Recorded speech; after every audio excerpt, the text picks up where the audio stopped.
Indi şu ýerde käbir mysallara seredeli. A mysalda kosinus 130 verilen. Kosinus 130 men 0, 90, 180, 270 ya da 360 ulan nädip ýazyp bilerin. Haýsam bolsa birini. Indi şu ýerde seretsem bir edip biljek zadym 180 ayırmak 45 diýip ýazyp bilen. Ya da 90 goşmak 45 diýip bilen. Haýsy amatly bolansa ikisinden alyp bilen. Onu şöyle yazsak kosinus 90 goşmak 45 diňdir. Inni seretýän bolyn şu ýerden haýsyna değişli bolýa kosinus 90 goşmak x. Onu kosinus 90 goşmak x men minus sinus x diýip çykaryp bilen bolsam, onu minus sinus 45 diýip bilen şu ýerk. Diňdir. Onu sinus 45'in nämedir men öňünden bilen. Kök 2 gatnaşan 2. Öňündäki minus men goýan bolyn. Jogap çykýar. Ýani kosinus 135 diýenim minus kök 2 gatnaşan 2 diň. Mysal B-de sinus 330. Muny näme diýip ýazyp bolar? Sinus 360 ulanyp ýazjak bolsam 360 ayırmak 30. Indi şu bölük 330 diýmek. Indi 360'y ya da nol ulanan ýagdaýymda sinus nähili ütgeýärdi. Indi şu ýerde sinus minus x bolanda minus sinus x bolup çykýardy diýmek. Minus sinus 30'a deň. Deňdir minus sinus 30 nämedi? 30'yn garşysy 1-di, gipden uzam 2-di. Demek jogap minus 2'den bir. Indiki misalımız kosekant. Kosekant diýenimiz bir gatnaşan sinusdy. Bir gatnaşan sinus 120. Sinus 120 ýany men 180 ayırmak 60 diýip ýazyp bilen. Ona sinus 180 ayırmak 60. Ayıran ýagdaýymda aşağı 120 bolýar. Onu haçanda men 180 ulananymda sinus alındadym ütgemeýärdi. Ýene sinus bolýar. Şu ýerden seredip bilýäs. Sinus 180 ayırmak x bolanda sinus x'e deň. Demek şu bölügüm sinus 60'a deň. Deňdir. Bir gatnaşan sinus 60 diýenimiz kök 3 gatnaşan 2'di. Demek jogap 2 gatnaşan kök 3'e deň. Indiki misalda sinus 510. Ilki bilen munyň öňki edişimiz ýaly 360'ın näçe essesini şundan aýryp bilýär, nosak aýyrýas. 360'ın özüni aýyran ýagdaýymyzda şundan 360'y aýyrsak näçe galýar? 0, 5, 150. Demek şu burçum meniň aslında sinus 150 burç eken. Sinus 150'ni men sinus 180 ayırma 30 diýip ýazyp bilen. Sebäbi içi 150 bolýar. Haçanda men 180 ulanamda sinusum ütgemeýärdi. Sinus ütgemeýär, ona 180 ayırmak x men sinus x diýip çykarýan bolsam gönüşini 30 diýip ýazyp bilen. Deňdir. Sinus 30'myzym bir gatnaşan 2. Indiki misalymyzda 930'dan 360'ın 2 hissesini aýryp bilýäs, ýani 720'ni aýryp bilýäs. 720'ni aýyran ýagdaýymyzda 210 galýar, minus 210. Bu näme diýmek? Şeýle şu ýerden burççydan ýagdaýymyzda şu ýerden başlap 210, şu aralykdaky burçum şeýlerak bir burç bolýar, 210 gradus. Başgaça men şu burç çyzygyny edip çyzyp bilen 360'dan 210'y aýyran ýagdaýymda şu galan burç gelip çykýar.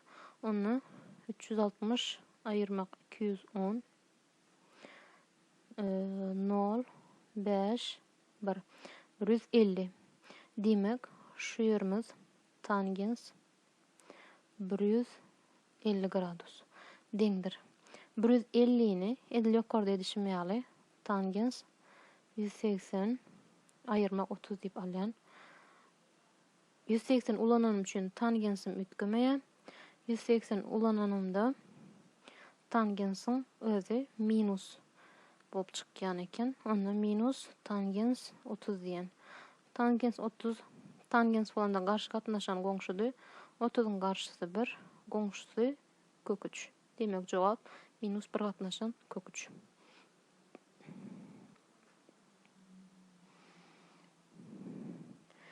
Inniki seretjek zadymyz haýsy burçlarda esasy ýanka bilen burçlarymyzda bahalaryň näme bolýany.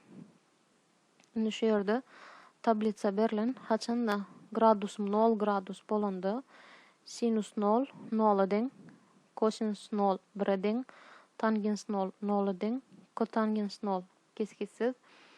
Sebäbi tükönüksiz paralel çyzyk bolan üçin tükönüksizlige gitýär. Sekandymyz 1 gatnaşan kosinus bolan üçin 1 deň, kosekandymyzdan 1 gatnaşan sinus bolan üçin o da keskissiz bolýar. Bularyň hemmesi öňki görkezin birlik tegelegimiziň üstünde görüp bilýäňiz. Kesýän nokatlaryny. Indi şu tablicany olan aşagdakyny hasaplaly. Deňdir sinus 0'da sinusumyzyň bahasy 0 gradusda 0 deň. Goşmak. Kosinus 270. Olam 0 deň. Tangens 180. Goşmak tangens 180'miz olam 0 deň. Kotangens 90'myz olam 0 deň. Deňdir 0. Eger düşünüpli bolmaýan bolsa, birlik tegelegen çyzyp düşünüp bilersiňiz. Şeýle birlik tegelegen çyzan ýagdaýymyzda şu nemiz kosinusty, bu nemiz sinusty. Şu nokatda kosinus, yani 0 nokatında kosinus 1, sinusumuz 0. Bu nokatda sinusumuz 1, kosinusumuz 0. Sinus minus 1, yani x'imiz minus 1 bolsa kosinusumuz minus 1 bolýar. Sinusumuz 0, berde de sinus minus 1, kosinusumuz 0. Onu sinus 90 diýenim şu ýerde, berde biz diýdik sinus 1. Dowam edýäs. Minus tangens 180. 180 gradusumuz şu ýerde. Tangens çyzygymyz şu ýerde bolýardy. 180 gradus tangens nerede kesýär? 0'da kesýär. Demek baha 0. Dowam edýäs. Kotangens 270. Kotangens çyzygymyz ýokardydy. Kosinusa paralel çyzykdy. Onu 270 gradusumuz kotangens çyzygyny nerede kesýär? 0 nokatynda kesýär. Onu goşmak 0. Aýyrma kosinus 180. 180 gradusumuz şu ýerde. Şu ýerdäki kosinusyň bahasy minus 1'di. Onu minus 1 diýäs. Deňdir 1 plus 1'den jogabymyz 2 bolýar. Berilen gatnaşyklaryň üstü bilen beýlek trigonometrik esaslary tapmak. Berde beýleki esaslary tap bilmek üçin, mysal üçin sinus tetany bilýäs, kosinus tangens kotangens tapmak üçin bizi 3 burçluk çyzyp Pifagor'un teoremasyny ulanmaly bolýas. Onu şu ýerden 3 burçlugymy çyzan ýagdaýymda 90 gradus bir burçumuz haýsamasa bir ýerini teta diýip alýas. Şu ýerini teta diýip alsak, sinus tetamyz 2 gatnaşan 5. Sinusumuz nämedi? Garşy gatnaşan hipotenuzody. Onu şu ýersini men özüm hasaplamaly bolýan. 5'in kvadrady Pifagor'un teoremasyna göre 2'nin kvadrady goşmak x'in kvadrady. 25 bunu 4 aýyrmagy bärik geçirýän deňdir x kvadrat boljak bolsa x'in bahasy kök aşagynda 21 bolýar. Indi men şu ýeriniň 20 kök aşagynda 21 digini bilýän.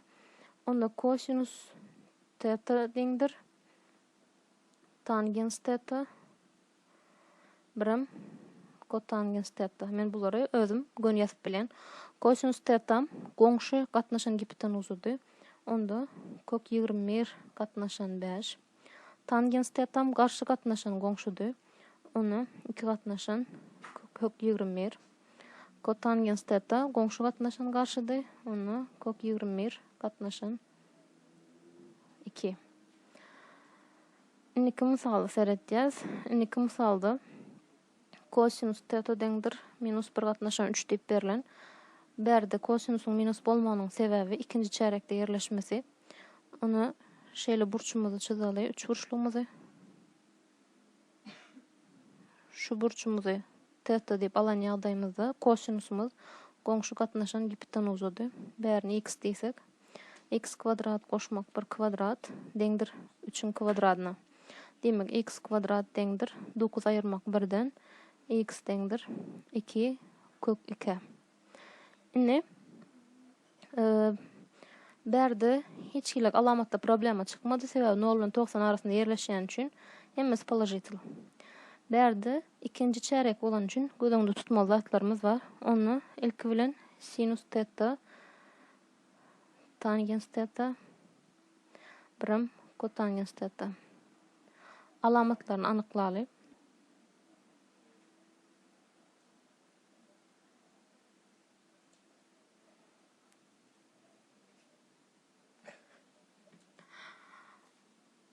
Teta'mız ikinci çeyrekde yerleşe. Demek şu burçumuz teta burçu. Berde sinusumuz poложительный. Poложительный tangensimiz şu çizikde şu çizigimiz tangens bolan için bu atrisatil yerde kesiyor. Demek atrisatil kotangensimiz olam atrisatil. Indi galanda biz uçuruşlu olarak hasaplap bilýäs. Ana sinusumuz garşy gatnaşan hipotenuzadı. Yani 2 kök 2 gatnaşan 3. Tangensimiz garşy gatnaşan goňşudy. 2 kök 2 gatnaşan 1. Kotangensimizem goňşy gatnaşan garşydy. 1 gatnaşan 2 kök 2.